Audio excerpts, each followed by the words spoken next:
अगला chapter, leadership is both mentoring and parenting. Mentoring मतलब सिखाना, पेरेंटिंग मतलब लालन पालन करना उसकी। हाँ, जैसे मैंने पहला अध्याय बताया आपको धृतराष्ट्र का, हाँ, कि धर्म क्षेत्रे कुरुक्षेत्रे, कि धर्म क्षेत्र कुरुक्षेत्र में समवेता, सारे के सारे युयुत्सव, युद्ध करने आए, मामका मेरे और पांडवाश्चैव, पांडु के पुत्र, किम कुर्वतो संजय, संजय मेरे को बताओ क्या हुआ वहां पे। अब संजय जो है ना वहां पे ब्रॉडकास्टर थे, संजय वहां लाइव टेलीकास्ट देखते थे, उनके पास डिजिटल शक्तियां थी अपनी। अब ऐसे ही है महाभारत तो देख लो, आप मेरे को और आपको पूरी बात नहीं समझ में आएगी, मेन मुद्दा यही है, इसको समझना ही पड़ेगा आपको।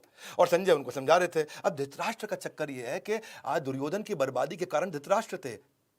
जो जो दुर्योधन ने गलत किया धृतराष्ट्र ने बीच में टोका नहीं, धृतराष्ट्र ने कभी उसको डांटा नहीं, कभी उसको रोका नहीं, उसे करने दिया। धृतराष्ट्र ये परफेक्ट एग्जांपल है रॉन्ग पेरेंटिंग के, और उनकी अपनी अटैचमेंट्स के कारण वो डिजास्टर उन्होंने क्रिएट किया, उन्होंने इग्नोर किया, जिसके कारण उसका इविल बढ़ता रहा। इविल मतलब बुराइयां दुर्योधन में बढ़ती रही, इतने इतने जरा ब्लाइंड थे कि एकदम शांत रहे। अरे सेंटिमेंट होना ठीक है, सेंटिमेंटल होना गलत है। अरे इमोशन होना ठीक है, इमोशनल होना गलत है। A badly parented child is a child lost. और बस वही उनका वो जो चुप्पी साध रखी थी उन्होंने, उसी चक्कर में दुर्योधन गलत काम करते रहे, इन्होंने इंटरवीन नहीं किया। और यही वर्स्ट कैरेक्टर माने जाएंगे मेरे दृष्टिकोण से।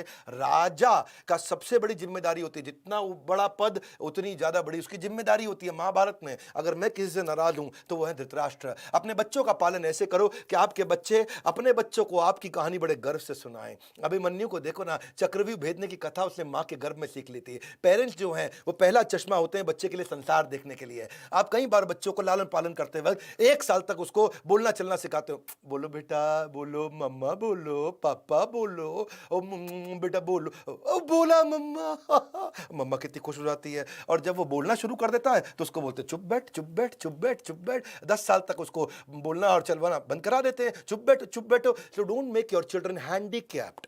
दो तरह से हैंडीकैप्ड, एक तो ऐसे और दूसरा उनकी लाइफ को आसान करके। आपको balance, leadership is both mentoring and parenting. बच्चों को थोड़ा बजट सिखाओ, बच्चों को किताबें पढ़ना सिखाओ, हाँ, उनको म्यूचुअल क्वेश्चन को एनकरेज करो, कुछ वो पूछे कुछ आप पूछो, उनसे छोटी छोटी स्टोरीज अच्छी डिस्कस करिए, उनसे क्वेश्चन करिए, उनकी इमेजिनेशन और क्रिएटिविटी बढ़ाने वाले क्वेश्चन करिए, उनके एक अच्छे नेचर को चेंज मत करो, बिल्ड करो। One more time come on, क्या चेंज मत करो, बिल्ड करो। हाँ, उनको बिल्ड करो बच्चों को, उनको मोटिवेशनल कंटेंट कंज्यूम कराओ, बढ़िया वीडियो दिखाओ, महाराणा प्रताप का वीडियो दिखाओ उनको, अब्दुल कलाम का वीडियो दिखाओ, रतन टाटा का वीडियो दिखाओ, ताकि उनका कैन डू एटीट्यूड बढ़े। हैं जी, I can, I will bounce back, वो कैन डू एटीट्यूड। उनको इंपॉर्टेंस सिखाओ, ऑर्गेनाइज होने की, घर के काम करो, उनके साथ बिस्तरे के चादर बिछाना सिखाओ, तकिए का गिलाफ चढ़ाना सिखाओ, घर के जूतों को जगह पर रखना सिखाओ, मौजे अंदर बाथरूम में डालना सिखाओ। कहां पे आप मौजे धोते हैं, मतलब वहीं पे वॉशिंग मशीन में। अगर उसको रेफरेंस पॉइंट देखो, इसने कितना अच्छा किया। अच्छा, रेफरेंस पॉइंट भी 2 तरह के होते हैं, लोअर फॉर ग्रैटिट्यूड, यानी कि गरीब आदमी दिखाओ ताकि उसके मन में ग्रैटिट्यूड आए, अरे भगवान आपकी बहुत कृपा है, देखो आपने इतना कुछ दिया। तो नीचे का रेफरेंस दोगे तो भगवान को धन्यवाद करेगा। ऊपर का फॉर एटीट्यूड, हाँ, lower for gratitude, higher for attitude. Notes बना रहे हो कि नहीं बना रहे हो भैया? नोट्स बना रहे हो? Yes no? जरा जोर से बोलो।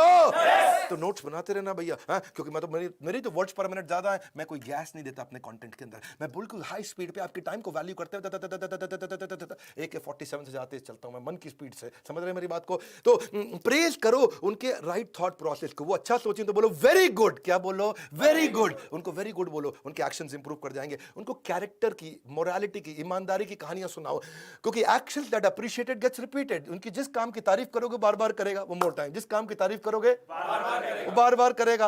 उसने अगर पानी पिलाया आपको, बोलो ओ वेरी गुड बॉय, वो फिर रोज पानी पिलाएगा। अजी वेरी गुड, तो पानी पिलाने में वेरी गुड बोलते। हाँ, तो उससे गोल ओरिएंटेड बातें करो, फ्री फ्लो बातें नहीं। फ्री फ्लो बातें कौन सी होती हैं जी? बिग बॉस में होती हैं जी, क्या हो रहा है, बस कुछ नहीं हो रहा, कुछ हो रहा है। हाँ, और गोल ओरिएंटेड बात कौन सी होती है? जिससे उसकी जीवन में प्रगति हो। उसे डायरेक्शंस और डिसीजंस की बात करो, उसको माइक्रो मैनेज मत करो, उसकी हर चीज में तंग मत करो, उसको बिल्ड करो। पॉजिटिव सोल्यूशन ओरिएंटेड क्वेश्चन पूछो बच्चे से। ऐसा क्वेश्चन पूछो, आपको क्या लगता है बेटा इसमें क्या किया जाना चाहिए? आपको क्या लगता है बेटा ये कैसे हो सकता है? आपका क्या विचार है बेटा? आपका क्या आइडिया है बेटा? इससे इन्वॉल्विंग पेरेंट बनो, इन्फॉर्मिंग पेरेंट नहीं। जो मैं कह रहा हूं वो कर। बेटा आपको क्या लगता है क्या करना चाहिए? तो बच्चा थोड़ा बातचीत करने शुरू करता है, खुलता है, पापा मुझे लगता है ऐसा करना चाहिए, मम्मा मुझे लगता है ऐसा करना चाहिए, नहीं बेटा और बताओ, पापा ऐसे कर सकते हैं क्या? हाँ ये आंसर ठीक दिया। उससे उसको लगेगा मेरा ही आंसर पापा मान रहे हैं, तो वो काम करेगा भी। अपने बेटे को आप इंद्रिय तृप्ति को यानी कि ग्रेटिफिकेशन को यानी कि मौज मस्ती को यानी कि खाने पीने को यानी कि वीडियो गेम को थोड़ा डेफर करना सिखाओ, उसको थोड़ा डिले करना सिखाओ, और कभी कभी उसकी लाइफ में स्ट्रगल जाने दो, उसको रिजेक्शन भी आने दो। हाँ क्योंकि देखो दुर्योधन की लाइफ में स्ट्रगल नहीं आया, दुर्योधन ने जो बोला ओके बेटा, एक ब्लैंक चेक से साइन करके दे दिया दुर्योधन वहां पे धृतराष्ट्र ने। हाँ जी जितना मर्जी निकाल ले पैसे, अब और पता नहीं मतलब बैंक में कितना पैसा निकालता होगा दुर्योधन, बस आप समझ लो। हैं जी आप सोच रहे हो कि उस समय बैंक नहीं है, ये भगवत गीता दुर्योधन के लिए नहीं बोली गई है, किसके लिए बोली गई है? Louder guys come on. इसलिए स्टोरी ऑफ डिसिप्लिन भी सिखाओ, लेकिन डिसिप्लिन की स्टोरी बिना उसको डांटे मारे, उसको डिसिप्लिन की स्टोरी सिखाओ। हाँ उसको पब्लिक में तो उसकी तारीफ करो, बुराई निकालनी है तो अकेले कर लो उसको। और कंपेयर कंप्लेन क्रिटिसाइज नहीं, recognise reform rectify. Compare complain, इससे कंपेयर करो उससे कंपेयर करो, सेल्फ एस्टीम गिर जाएगा। रिकॉग्नाइज करो, रिफॉर्म करो, रेक्टिफाई करो, एकदम बात बन जाएगी। अब बन जाएगी बिजनेस से जुड़ी हर बात अगर आप जुड़े रहे मेरे साथ, क्योंकि यू गॉट इट राइट। देखो formal education will make you a living, अगर स्कूल कॉलेज में पढ़ोगे तो तनख्वाह मिल जाएगी, लेकिन self education will make you Fortune.